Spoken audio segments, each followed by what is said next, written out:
بانی تنظیم اسلامی ڈاکٹر شاہ احمد کے تعارف کی کوئی ضرورت نہیں ہے، انہوں نے خطاب کی دعوت دیتا ہوں۔ احمدہ وصلی علی رسولہ الکریم، اما بعد فاعوذ باللہ من الشیطان الرجیم، بسم اللہ الرحمن الرحیم۔ مہمانان گرامی، معزز حاضرین اور محترم خواتین، ہمارے کسی مقرر نے خواتین کو مخاطب اس لیے نہیں کیا کہ وہ یہاں نظر نہیں آتے، بلکہ ہمارے ہاں وہ مستورات میں شمار ہوتی ہیں، لہذا وہ دکھائی نہیں دیتی، وہ مستور۔ آج کے اجلاس میں جو تقاریر آپ نے بھی سنی، میں نے بھی سنی، بہت معلومات افزا، اس میں پاکستان کے پس منظر بھی، اس کا آغاز کہاں سے ہوا، کہاں سے چلا، کیسے پہنچا، پاکستان میں پھر سیاست اور خاص طور پر دستور سازی کے بہت سے پہلو جو ہے ابھی شامی صاحب نے آپ کے سامنے رکھے ہیں۔ مجھے ایک کمی محسوس ہوئی،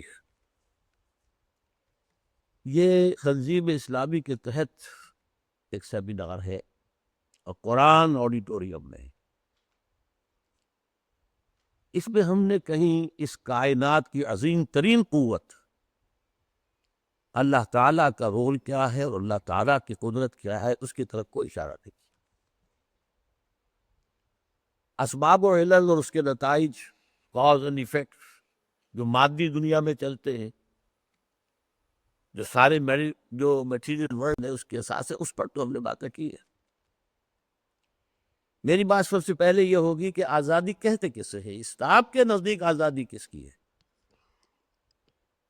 ایک آزادی ہے مادر پتر آزادی، جو چاہے کرو، تم آزاد ہو۔ ہومو سیکشولیٹی اختیار کرو، تم آزاد ہو۔ فطرت کے خلاف جاؤ، تم آزاد ہو۔ اسلام کی آزادی اس کے بالکل برعکس۔ اسلام کے نزدیک فرد کی آزادی وہ دولت، شہرت، شہوت، اقتدار، قوت، ان سب کی گرفت سے آزاد ہو کر صرف اللہ کا بندہ بنے تو وہ آزاد ہے، ورنہ آزاد نہیں۔ حرص و ہوا کا غلام ہے، اپنی خواہش نفس کا غلام ہے، نفس امارہ کا غلام ہے۔ حضور کے فرمان کے مطابق عبد الدینار و عبد الدرہم ہے، تعس عبد الدینار و عبد الدرہم۔ اس اعتبار سے فرد کی آبادی بھی سب وہاں سے ہمیں چلنا چاہیے کہ اسلام کا تصور جو ہے وہ مادر پلر آزادی کا نہیں ہے۔ اس سے آگے آئیے تو یہ پوری جو اس وقت کی ملت اسلامیہ ہے، 1.5 کروڑ ہے یا ایک 1.5 ارب ہے یا 140 کروڑ ہے وغیرہ، یہ سب کے سب اس وقت غلام ہیں۔ کس اعتبار سے؟ مغربی تہذیب ابھری اپنی قوت کے ساتھ، ہتھیار کی قوت کے ساتھ، اور پوری دنیا پر چھا گئی۔ علمی طور پر ہمیں غلام بنایا، ٹیکنیکل طور پر ہمیں غلام بنایا، تہذیبی طور پر ہمیں غلام بنایا، اور پھر جب وہ کلونیلزم کا سیلاب واپس گیا ہے تو اس کے لیے مجھے جگر کا ایک شعر بہت پسند ہے۔ اس نے اپنا بنا کے چھوڑ دیا، کیا اسیری ہے کیا رہائی ہے۔ ہم تو ان کے بچ چکے تھے، ہماری تہذیب تو وہی تھی۔ جن کو یہاں تعلیم دے کر وہ، اور جن کو چھوڑ کر گئے اپنے پیچھے جو جانشین بنے، ان کی ذہنیتیں، ان کی ویلیوز، ان کا طرز بود و باش، ان کی وضع قطع، ان کا لباس، ہر چیز بدلتا۔ جو میکالے نے کہا تھا کہ ہم ایسا نظام تعلیمی آرائش کرنا چاہتے ہیں کہ یہ ہندوستان کے لوگ چمڑی کے اعتبار سے تو کچھ، چاہے آپ انہیں کہہ دیں کہ بھورے یا کالے رہ جائیں، لیکن یہ کہ ان کی ذہنیت، ان کی سوچ، یہ ساری کی ساری یورپین ہو جائے۔ اور وہ ہوئی، وہی لوگ ان کے ٹرین کیے ہوئے۔ فوج کو تو خاص طور پر جو انہوں نے ٹریننگ دی ہے، ان کے ہاں جو شراب جس طریقے سے چلتی تھی بسوں کے اندر، وہ تو گویا کہ انہیں ہر اعتبار سے دین سے بیگانہ کر کے آفیسر کلاس کو، وہ بیچارے سپاہی نماز پڑھ لیتے وہ دوسری بات تھی، اور انہی کے ہاتھ میں در حقیقت پھر تمام عالم اسلامی کے اندر حکومتیں جو آئی ان کے ہاتھ میں آئی۔ تو تہذیبی غلامی، علمی احتیاج، ٹیکنالوجی میں تو انتہائی ہے اب احتیاط کی بات. آج رو رہے ہیں ہم کہ بھارت کو تو دے گئے، ہمیں نہیں دے کر گئے، لیکن یہ کہ وہ کہ محتاج ہے وہ کہ یہ دوسری حقیقت ہے جس کو سمجھنا چاہیے. اور یہ کیوں ہے؟ یہ اللہ تعالیٰ کا قانون ہے. جس قوم کو یا جس امت کو وہ اپنا نمائندہ بناتا ہے، اپنا دین، اپنی کتاب، اپنی شریعت کا حامل بناتا ہے، اس کی قسمت جو ہے پھر اس بیلنس کے اندر ہینگ کرتی ہے کہ آیا وہ اس کا بردار بن کر کھڑی ہوتی ہے وہ قوم یا نہیں. نہیں ہوتی تو وہ کافروں سے بدتر. ایک ہم سے پہلے بھی امت مسلمہ تھی جس کے بارے میں قرآن 4 دفعہ کہتا ہے انی فضلتکم علی العالمین، تمام جہانوں پر فضیلت دی تھی. 2 مرتبہ تو سورہ بقرہ میں آ گیا اور 2 مرتبہ اور آئے. لیکن اسی قوم کی جو پٹائی کروائی گئی پھر بعد میں، کیوں؟ آج بھی ہے تو اسی خیال میں جیسے ہم کہتے ہیں ہم امت مرحومہ ہے، ایسے ہی وہ بھی we are the chosen people of the Lord. تو یہ دوسری بات ہے ذہن میں رکھیے. اس وقت ہم اللہ کے عذاب کی گرفت میں. عذاب ان پر بھی کبھی نبوکدنضر کے ہاتھوں آ گیا، کبھی یونانیوں کے ہاتھوں آ گیا، کبھی رومنز کے ہاتھوں آ گیا، کبھی ہٹلر کے ہاتھوں آ گیا پچھلی صدی میں، لیکن وہ عذاب اللہ کا ہوتا. اسی طریقے سے پورا عالم اسلام آزادی نام کی شے سے واقف ہی نہیں ہے، غلام ہے.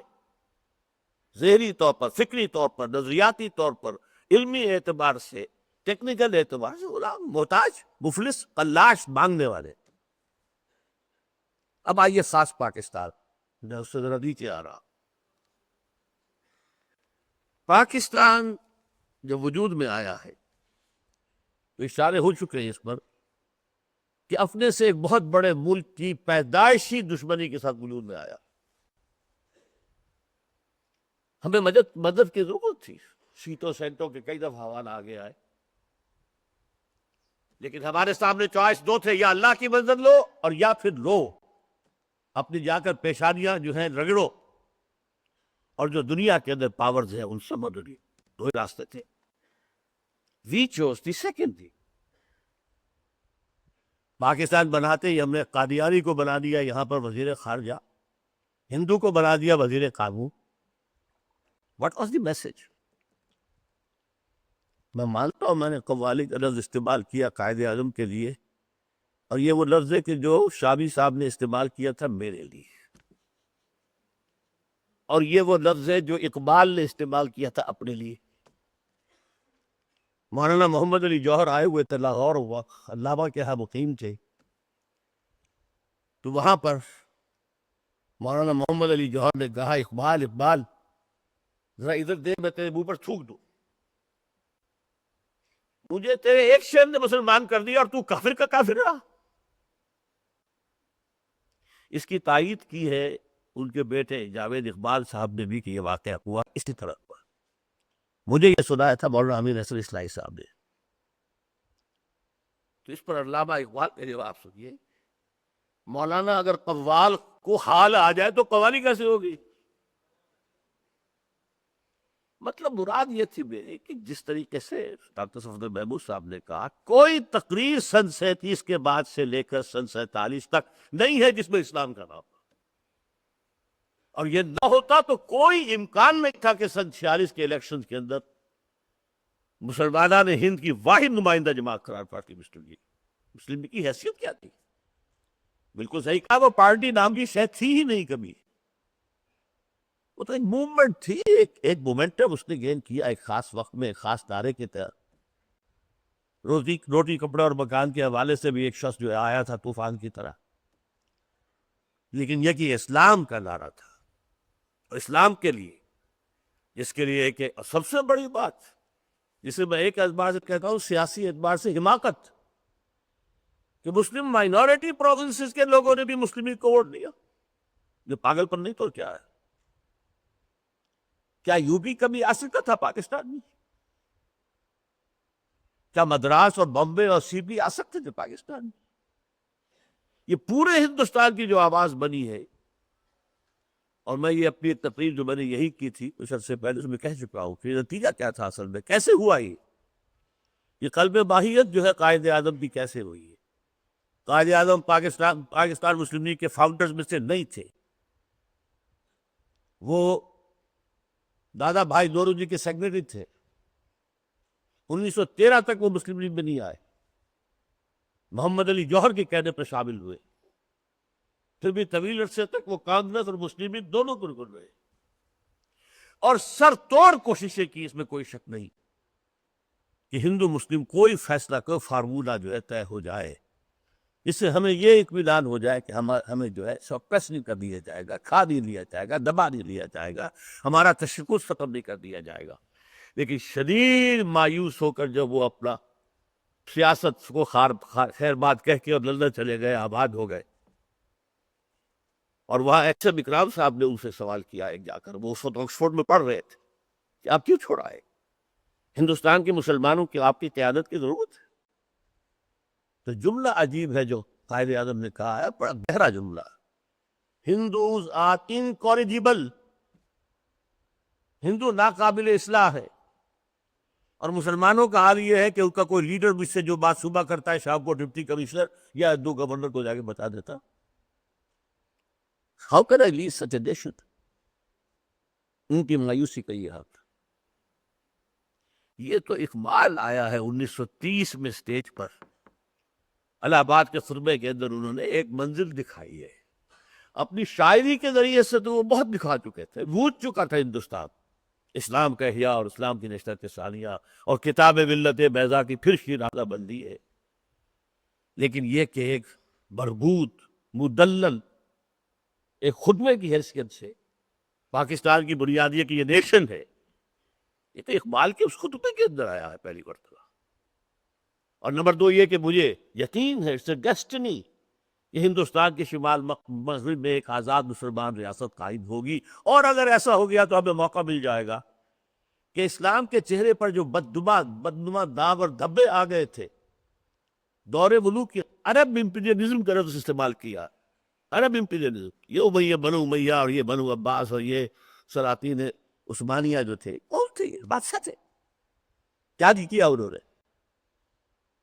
محل نہیں بنائے، تو ضروریات اسلام کو ان کی شکلوں سے دیکھتی ہے نا، وہ صرف 24 25 30 برس کا دور جو خلافت راشدہ کا ہے، اس کی کیا حیثیت ہے ان کی نگاہ؟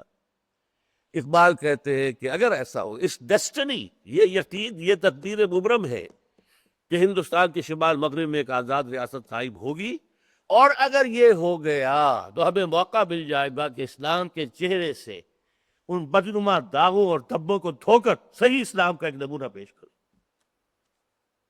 Islamic principles of equality, fraternity and justice, یہ ان کا اعلان تھا۔ لیکن بدقسمتی سے صورتحال جو ہے اس کے بعد ہم نے دنیاوی مدد کے اوپر سارا انحصار کیا۔ میں بھی لطیفہ سنا دوں، کچھ چونکہ اینیکڈوٹس یہاں بیان ہوئے ہیں، اور سیٹوں سیٹوں کی بات تو آئی ہے، اس سے پہلے بھی ایک شے تھی اور اس کا نام تھا میڈو، وہ پورے طور پر وجود میں نہیں آئی ہے۔ پہلی اسکیم کیا تھی؟ میڈو تھی، مڈل ایسٹ ڈیفنس آرگنائزیشن۔ یہ سن 53 کا واقعہ ہے، میں اسلامی جمعیت طلبہ کا ورکر بھی تھا، اس وقت ناظم اعلیٰ بھی تھا۔ خواجہ ناظم الدین صاحب لاہور کے دورے پر آئے، سردار عبدالرحمن نیشنل ان کے ساتھ تھے۔ میں نے ٹائم مانگا، وہ زمانہ آپ کو یاد ہوگا کہ یہ جو قادیانیت کے خلاف تحریک چلی تھی تو ہنگامہ تھا، اور بڑے صورتحال جو ہے وہ بڑی ہی ڈی اسٹیبلائز ہوئی تھی ملک کی سیاسی میں۔ تو وہ آئے تھے سیاسی مشن پر، میں نے وقت مانگا، ایک وفد لے کر میں پہنچ گیا گورنر ہاؤس۔ خواجہ صاحب سوال کرتے ہیں کہ آپ کس دارالعلوم سے آئے ہیں؟ کیونکہ ہم سب کے داڑھیاں تھی، اس زمانے میں کالجوں میں داڑھی کا نام و نشان نہیں ہوتا تھا۔ آپ کس دارالعلوم سے آئے؟ میں نے کہا جی ہم دارالعلوم سے نہیں ہیں، کالجوں سے، میں میڈیکل کالج کا 4th ایئر طالب علم ہوں، یہ فلاں کا ہے، یہ ہے ہیلی کالج کی ہے، یہ وہاں کے ہے۔ سردار عبدالرحمن نے انٹرویو کیا، جی یہ اصلی میں یہ لوگ مولانا مودودی کے ہم خیال طلباء پر مشتمل ہے ان کی تقسیم. خیر گفتگو اور جو ہوئی. اب میں نے آخری سوال کیا یہ مینیو کیا چیز ہے اس پہ کہ آپ کو باندھ رہے ہیں؟ دیکھیے یہ آپ کا فیلڈ نہیں, آپ طالب علم ہیں, یہ تو ہمارے سوچنے کی باتیں ہیں. میں حیران ہوں اس شخص کی شرافت پر. میں ذرا آج بھی اگر کوئی شوق نظر آتا ہوں تو پہلے اس سے بھی زیادہ تھا. میں نے کہا جناب آپ ہمیں باندھ کر چلتے بنیں گے, یہ ملک تو ہم نے سنبھالنا ہے بعد میں, ہمیں بتائیں. اور شرافت کا یہ اچھا فوراً اچھا 3 جملے ہیں اس کے جو پاکستان کی تاریخ ہے. پہلا جملہ, پنڈت جی تو نہیں چاہتے نا کہ پاکستان رہے, اور دیکھیں ہم اکیلے تو اس کا مقابلہ نہیں کر سکتے نا, ایک خاص انداز تھا ان کے پاس, تو ہمیں تو کہیں سے مدد چاہیے نا. ہم نے اس مدد کے حوالے سے, ٹھیک ہے ہمیں بھی فائدے ہوئے, سیبر جیٹس بھی ملے تھے اور یہ بھی ملا تھا اور پیٹنٹ ٹینکس ملے تھے وغیرہ وغیرہ, وہ صرف گندم نہیں ملی تھی. اگر وہ چیزیں ہمارے پاس نہ ہوتی اور بھارت کا جو اسلحہ ہے وہ ہم سے انفیریئر نہ ہوتا, بھاری ٹینکس تھے ان کے, شرمن ٹینکس جو موو ہی کرتے تھے مشکل سے, کروٹ ہاتھی کی طرح دینا جو ہے مشکل, اور ہمارے پاس وہ ہلکے پیٹنٹ ٹینکس تھے امریکہ کے دیے, وہ سیبر جیٹ تھا ان کے پاس کہاں تھے. ہمارا پاکستان کو اس وقت بچانے میں آپ نے اچھا کیا بات بتا دی ہے کہ جن کو شروع ہم نے کی تھی, لیکن یہ کہ تاریخ کا پروپیگنڈا کچھ اور ہو جاتا. بارہ یہ 3 جملے ہیں, اس کے اوپر پاکستان کی اس کے بعد کی پوری تاریخ. اب میں چونکہ وقت وہ بہت کم ہے, اب جو صورتحال بچ چکی ہے, ہم امریکہ کی کے گھڑے کی مچھلی بنے رہے, درمیان میں کچھ آ گیا اس نے ہم سے نگاہیں پھیر لی. یہ بھی ایک ہیومن فینومینن ہے, اس کی بھی ضرورت تھی, آپ کی بھی ضرورت تھی, میوچول ضرورتیں جب مل رہی تھی تو ٹھیک ہے وہ دے رہا تھا, آپ لے رہے تھے. جب اس کو وہ ضرورت نہ رہی تو آخر وہ آپ کو کس وجہ سے دے. اب یہ کہ to cut a long story short, اب جو صورت 9/11 کے بعد کی دنیا کی ہے, اس وقت اگر کوئی کہے کہ پاکستان آزاد ہے تو میں اس پر شک کروں گا. آج تو ہم بالکل بک چکے, یہ ہماری سوورنٹی ہے کہ باجوڑ میں آ کر وہ ہمارے اوپر حملہ کر گئے, ہمارے آدمی مار گئے. Are we a sovereign state? اب ہماری حیثیت کیا ہے؟ در حقیقت ہم اب غلامی میں جکڑے جا چکے. اب ہماری حیثیت مرسڈریز کی ہے. ہماری فوج جو ہے بہت اعلیٰ ہے, آپ نے کہہ دیا ہے کہ پوری بالکل یہ ملک جو ہے اس کا دفاع بہت مضبوط ہے. یہ کسی ایک جملے پر نیوکس ہمارے کنٹرول میں دو, وی کانٹ ٹرسٹ یو, تمہارے یہاں تو فنڈامنٹلسٹ آ رہے ہیں, چڑھے آ رہے ہیں, اور تم اپنے ہاتھ سے ابھی تک جو ہے وزیرستان کو خالی نہیں کرا سکے. You are not capable of it. اور کیا صورتحال تھی اپنے امریکہ کے اس دورے کے بعد, جو امریکہ آیا تھا ابھی, کنڈولیزا نے کیا کہا تھا بھارت میں, کہاں بھارت کہاں پاکستان. صورتحال صحیح, آپ اسے جھٹلا تو نہیں سکتے. میں کہہ رہا تھا کنڈولیزا رائس نے پچھلی مرتبہ جب وہ آئی تھی پاکستان بھی اور بھارت بھی, تو واپس جا کر کہا تھا کہ پاکستان کے مستقبل کا فیصلہ امریکہ اور بھارت بھی کرتے. یہ میں ان کی بات کر رہا ہوں, فیصلہ تو اللہ کرے گا, کسی کے باپ کے ہاتھ میں نہیں ہے کوئی فیصلہ. لیکن یہ ہے کہ سن تو صحیح جہاں میں اندھیرا فسانہ کیا, اس کے حوالے سے یہ بات اب بہت مخدوش معاملہ ہے. میں ڈاکٹر صفدر محمود صاحب کا اولا تو بہت ہی ممنون ہوں کہ میری خصوصی درخواست پر یہ تشریف لائے. ایک بار ایک آدھ بتا آپ نے مجھ سے جھوٹ بولا تھا کہ یہ ذرا چکرائے. میں نے کہا آپ نے کہا تھا میں اسٹیج کا آدمی نہیں ہوں, آپ نے تو بڑی بھرپور تقریر کی ہے, بڑی جوشیلی تقریر کی ہے, اور میرا خیال ہے آج کے سیشن کی سب سے طویل تقریر تو آپ ہی کی تھی. بہرحال میں مانتا ہوں پاکستان کا وجود میں آنا مشیت ایزدی ہے اور تھا، لیکن اللہ کی مشیت جو ہے اس میں تبدیلی آ جایا کرتی ہے۔ سلطنت حضرت عثمان، حضرت سلیمان اور داؤد کی اور مشیت ایزدی سے وجود میں آئی تھی، لیکن برباد بھی ہو گئی۔ تم پیچھے ہٹو گے ہم بھی پیچھے ہٹ جائیں گے۔ انوینٹو مدرا، یہ بائی لیٹرل ہے معاملہ، یونی لیٹرل نہیں۔ اگر یہاں اب بھی کوئی موقع ہے، کوئی موقع ہے، کوئی موقع ہے تو اسلام کی طرف پیش رفت کا ہے۔ ہمارے سارے کالم نگار جو ہیں وہ جمہوریت جمہوریت جمہوریت، کوئی شخص جو ہے، کوئی نہیں، جو ہماری سب سے بڑا جو ہے معاملہ where we are falling short. بھئی ہماری قومیت کی بنیاد اس اقبال نے کہا تھا کہ وطن پر نہیں ہے، اسلام پر ہے۔ اسلام کو ہم نے یہاں نافذ نہیں کیا تو اب قومیت کا قوم ہے قرآن سے، قرآن رخصت، قوم گم۔ اکبر آبادی کا مسئلہ ہے، اب تو گم ہو چکی، اب قومیتیں ہیں، نیشنلٹیز ہے، There's no one nation۔ میں نے ایک تقریر میں کہا تھا، جو ارشاد قاضی صاحب نے پھر مجھے کہا کہ آپ نے بڑی سخت بات کہہ دی، پاکستانی نیشنلزم کے نام سے کوئی شے نہ آج تک وجود میں آ سکی ہے، نہ قرآن جب قیامت تک آ سکتی ہے۔ یہ ہماری بیسک فلسفی کے خلاف ہے۔ ہم نے ٹیریٹوریل نیشنلزم کے خلاف جنگ لڑی ہے، متحدہ قومیت کو ہم نے اس کو اوپر لعنت بھیجی ہے۔ تو اب جو ٹیریٹوریل نیشنلزم جو ہے وہ یہاں کیسے آ جائے گا؟ اور مسلمان کے خمیر کے ساتھ اس کی کوئی مناسبت ہی نہیں۔ زمین اس کے نزدیک ایسی نہیں ہے، بھارت ماتا ماتا اصل شے تو آئیڈیالوجی ہے، اللہ اس کے رسول کا معاملہ۔ تو میں یہ عرض کرنے پر مجبور ہوں کہ ٹائم از رننگ فاسٹ، بہت تیزی کے ساتھ جا رہا ہے، بہت تیزی کے ساتھ جا رہا ہے، اور اللہ تعالیٰ چھوٹ دیتا ہے، ڈھیل دیتا ہے، موقع دیتا ہے۔ سن 71 کا سانحہ بھی اس کی ایک سزا تھی جو ہم پر آئی تھی، پیٹھ پر ہمارے کوڑا پڑا تھا، 93,000 ہمارا قیدی ہوا تھا اسی ہندو کا، جس پر ہم نے کہیں 800 برس کہیں 1000 برس حکومت کی۔ کیا حال ہوا تھا ہمارا؟ بس پاکستان والوں کو زیادہ محسوس نہیں ہوا، اور یہ کہ وہی سزا دوبارہ بھی آ سکتی ہے۔ وقت بدنا، ہم نے سن 71 تک جتنا جہاں ہم کھڑے تھے اسلام کے نفاذ کے اعتبار سے، اب اس سے کچھ پیچھے جا رہے ہیں۔ اور شابی صاحب کا یہ کہنا کہ اب آپ کے اوپر جو قیمت آ رہی ہے وہ یہ ہے کہ سماجی اور تعلیمی یہ دونوں چیزیں جو ہے تو یہاں سے اور بھی جڑ کو، اسلام کو جڑوں سے کھینچ کر گراس روٹ لیول سے نکالنے کی سازش ہو رہی ہے۔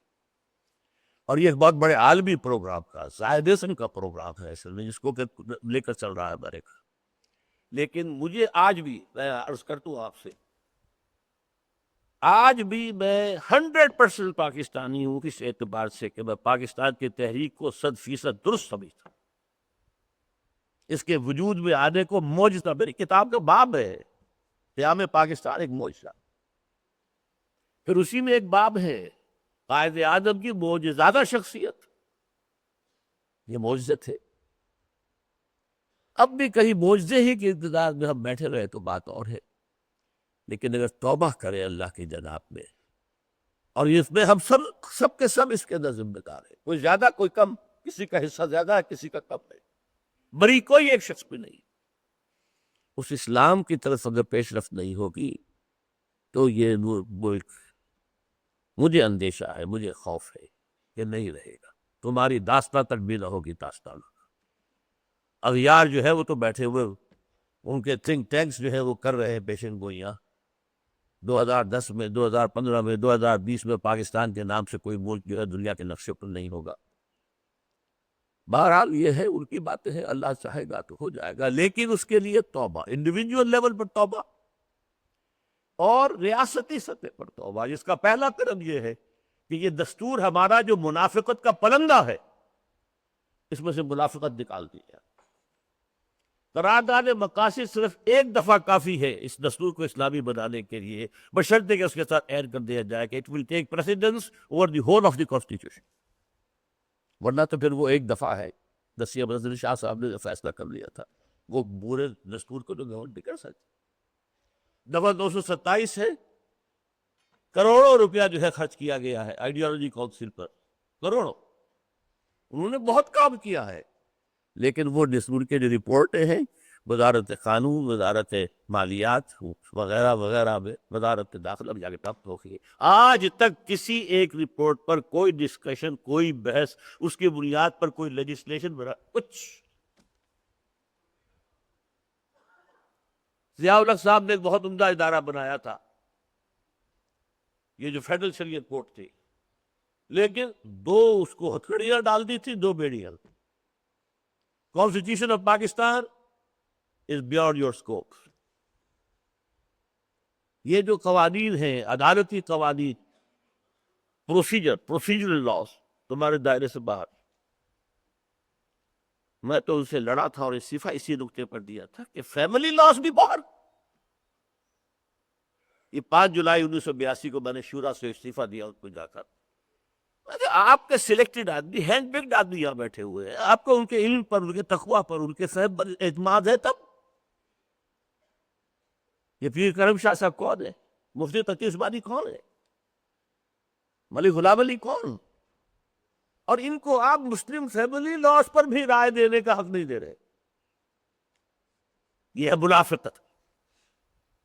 باقی یہ کہ مالیاتی فسکل لاس ان سے 10 سال کے لیے گئے تھے، لیکن وہ ابھی تک لیے گئے ہیں، اس لیے کہ وہ 10 سال کی ہٹکڑی کھلی اور فیڈرل شریعت کورٹ نے فیصلہ کر دیا کہ بینک انٹرسٹ از حرام، سود۔ 10 سال لگا دیے نواز شریف صاحب نے اس کی اپیل وغیرہ، اور وہی کا وہی کھڑا اسکوئر میں۔ تو یہ دو کام عوام، میں اور آپ، اپنی گردنوں، اپنی گریبانوں میں جھانکیں، خود دیکھیں ہم کیا ہیں، کیا کر رہے ہیں ہماری زندگی پہ، ہمارے بود و باش میں، ہماری معاشرت میں، ہماری معیشت میں کوئی شے حرام تو شامل نہیں۔ نکالیں اس کو اور پھر کوشش کریں۔ حکومت کو بھی اللہ تعالیٰ توفیق دے، اور جو بھی سیاسی جماعتیں مذہب کے نام پر بھی وہاں پہنچی ہوئی ہیں، اللہ انہیں توفیق دے، لیکن انہوں نے بھی میری بات نہیں مانی۔ میں نے کہا تھا یہ بل جو ہے دستور کے اندر ترمیم کا، یہ پیش تو کریں آپ، اس میں سے یہ چور دروازے نکال دیں۔ بہرحال یہ اگر نہ ہوا تو میں جو کہہ رہا تھا آخری بات، میں جب پاکستان کے جو فیکٹس آن دی گراؤنڈز ہیں وہ دیکھتا ہوں تو میں معافی چاہتا ہوں کہ میں انتہائی مایوس انسان، اس کا کوئی مستقبل نہیں۔ اللہ کا عذاب آیا کہ آیا، لیکن جب میں، جیسے کہ صدر محمود صاحب نے کہا، 400 برس کی خاص طور پر تاریخ میرے سامنے ہے انڈیا کی، نبوت کے ساتھ ختم ہونے کے بعد سب سے بڑا عہدہ دینی جو ہے وہ مجددین کا ہے۔ 1000 برس تک سارے مجدد جو ہیں عالم عرب میں آئے، دوسرا ہزار شروع ہوا مجدد الثانی ہندوستان میں، شاہ ولی اللہ ہندوستان میں، سید احمد بریلوی ہندوستان میں، شیخ النصیر مالٹا ہندوستان میں۔ یہ کیا ہے؟ یہ شفٹ کچھ ہے۔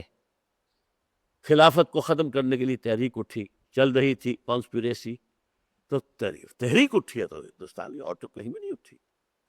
اور تحریک ایسی اٹھی کہ گاندھی کو شریک ہونا پڑا۔ کہاں گاندھی، کہاں خلافت مصر قائم۔ پھر یہ کہ 14 اگست کو جو جمعے کا دن تھا اور جس کی شب جو تھی وہ لیلۃ القدر تھی، یہ ہے، میں نے اپنی کتاب کے تفصیل سے لکھا۔ لیکن یہ نہیں ہے کہ تم جو چاہو کرتے رہو، جدھر جاؤ جاؤ، نہیں، اللہ کی پکڑ بھی آتی ہے۔ لکل امت اجل، ہر قوم کو ایک خاص مدت تک کے لیے مہلت دی جاتی ہے، اس کے بعد جو ہے وہ تختہ نیچے سے کھینچ لیا جاتا۔ اللہ تعالی ہمیں پاکستان کو ایک اسلامی ریاست بنانے کی جد و جہد میں عملاً شریک ہونے کی توفیق دے۔ اپنا سا جو ہم کر گزرے، باقی جو فیصلہ ہوگا اللہ تعالیٰ کی طرف سے معجزہ پھر بھی آ سکتا۔ اور میں بعض چیزوں کی وجہ سے پر امید ہوں کہ ہوگا۔ 400 سال کی تاریخ اور مستقبل کے بارے میں جو پیشین گوئیاں ہیں حضور صلی اللہ علیہ وسلم، قیامت سے قبل کے واقعات کو جو بیان کیا آپ نے، ان دونوں کو جب میں جوڑتا ہوں تو اسی خطے سے رینائسنس اور نشأت ثانیہ اسلام کی ہونی ہے۔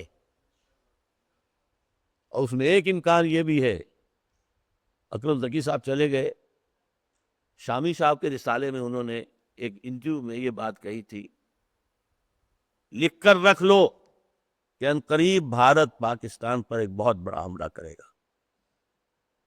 اب ظاہر بات ہے وہ بہت بڑے اور بہت اونچے درجے کے بیوروکریٹ، پھر وہ اس کے بعد جو ہے وہ سیاستدان بھی بن گئے، ٹیکنوکریٹ بھی رہے، اور وہ جو ہمارے ہاں ٹریک 2 پالیسی جو کہلائی جاتی ہے نیگوسیشن، اس کے اندر بھی رول پلے کیا ہے، تو ہی از اے نالجیبل پرسن۔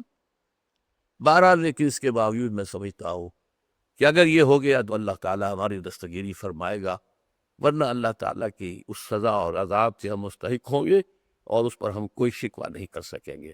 اقول قولی ھذا واستغفر اللہ لی ولکم ولسائر المسلمین والمسلمات۔